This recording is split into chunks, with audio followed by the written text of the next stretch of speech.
Assalamualaikum warahmatullahi wabarakatuh. Perkenalkan, nama saya Kendra Zahra dengan NIM B1D210008. Di sini saya akan mempresentasikan tugas mata kuliah struktur konstruksi 4 dengan materi Tube Structure System. Tube Structure System atau sistem struktur tubular digunakan pada bangunan bertingkat tinggi untuk menahan beban lateral seperti gaya angin dan gempa. Sistem penahan beban lateral ini membuat bangunan berperilaku seperti tabung silinder berongga yang dikantilever tegak lurus dengan tanah. Dengan demikian, struktur menunjukkan perilaku berbentuk tabung terhadap beban lateral. Tube Structure System. Sistem tabung dikembangkan oleh perancang struktur terkenal Fazlur Rahman Khan pada tahun 1960. Ia dianggap sebagai bapak desain tabung di bidang teknik struktur. Gedung apartemen DeWitt Chestnut di Chicago adalah struktur rangka tabung pertama yang dirancang oleh Khan pada tahun 1963. Fitur Tube Structure System. Sistem struktur tubular berevolusi dari konsep sistem rangka kaku, yaitu rangka 3 dimensi yang mampu menahan seluruh beban lateral struktur fasad. Sistem ini terdiri dari susunan inti internal yang dikelilingi oleh kolom eksterior. Kolom keliling luar diberi jarak yang berdekatan dan diikat dengan balok dalam yang membentuk rangka kaku.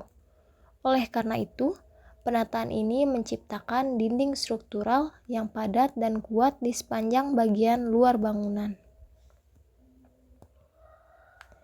Rangka eksterior dirancang cukup kuat untuk menahan beban lateral yang bekerja pada bangunan, sehingga bagian dalam bangunan dapat menahan beban gravitasi. Kolom interior jumlahnya sedikit dan terletak di sekitar struktur inti. Rangka ini dan rangka keliling dibentang dengan balok atau rangka. Anggota-anggota ini membantu memindahkan beban gravitasi di dalam struktur. Mekanisme ini memaksimalkan efektivitas tabung perimeter untuk menahan momen guling yang terbentuk akibat beban lateral. Macam tube structure system. Yang pertama ada frame tube atau sistem tabung berbingkai.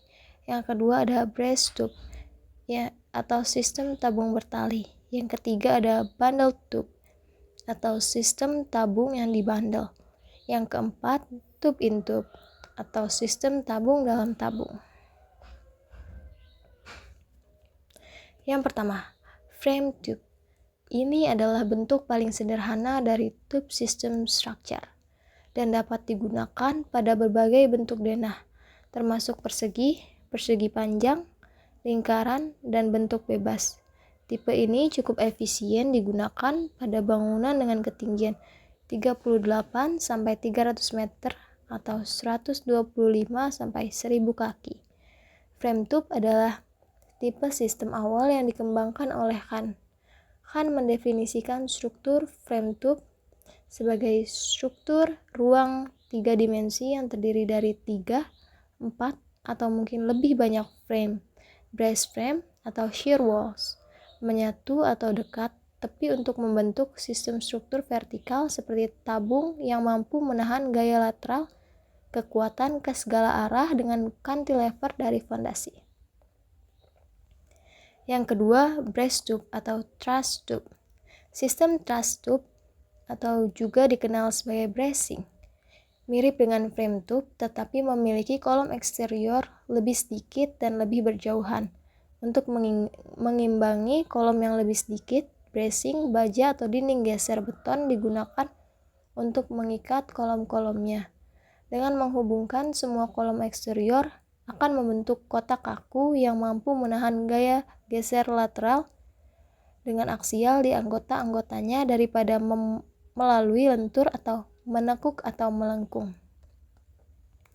Dengan memiliki jarak kolom yang relatif luas, memungkinkan bangunan untuk memiliki banyak ruang yang luas untuk jendela.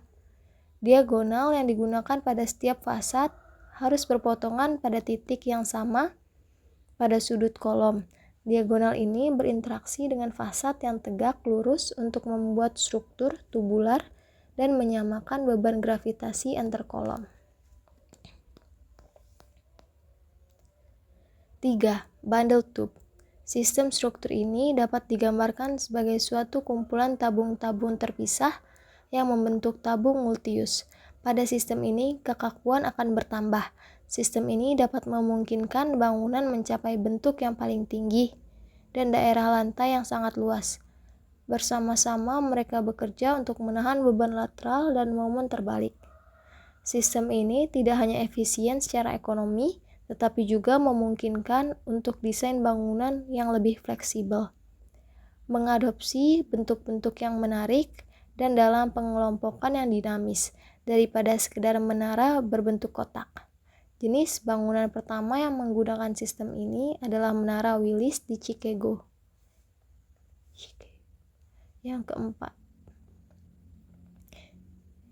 Yang keempat, tube in tube.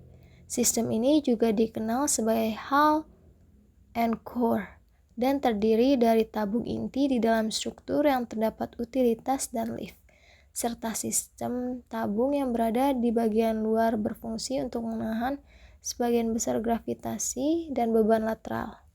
Tabung dalam dan luar berinteraksi secara horizontal sebagai komponen geser dan lentur dari struktur rangka dinding. Mereka memiliki keuntungan dari peningkatan kekakuan lateral. Kesimpulan, sistem struktur tubular digunakan pada bangunan bertingkat tinggi untuk menahan beban lateral seperti gaya angin dan gempa. Sistem penahan beban lateral ini membuat bangunan berperilaku seperti tabung silinder berongga yang dikantilever tegak lurus dengan tanah. Di sini ada referensi yang saya gunakan. Terima kasih. Wassalamualaikum warahmatullahi wabarakatuh.